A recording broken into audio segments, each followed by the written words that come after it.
One of the oldest questions in biology dates back to 1864, and that is, as humans, can we regenerate our limbs? A question in which you may have thought only to be possible in cartoons, video games, and fictional superhero movies is now closer than ever to becoming a reality in our modern-day world, and that is thanks to axolotls. Now you might be wondering, what's an axolotl? Well, today we get to chat with James Monaghan, who is the professor and chair of the Department of Biology here at Northeastern University, to learn more about his research with axolotls and just how close we are to regeneration in humans.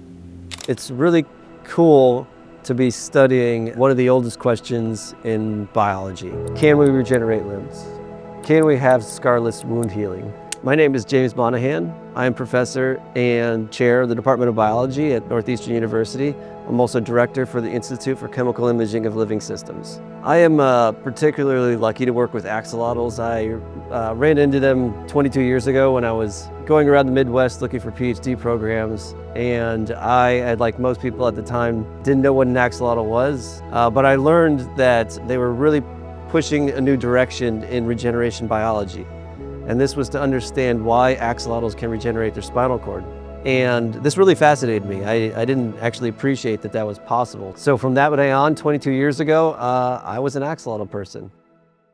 Axolotls have a long history in research. They go back to 1864. It also is a champion regeneration. It can grow back, significant portions of its body structure, most famously their entire limbs. So this has really fascinated developmental biologists and regeneration biologists for centuries. And we didn't really have an animal system that we could study in the lab year-round. And that's what really the axolotl brought, is it gave this opportunity where researchers could grow them in the lab, have 300 babies in the lab, study their development, study their regeneration, and not have to go to the local pond to collect the local salamanders.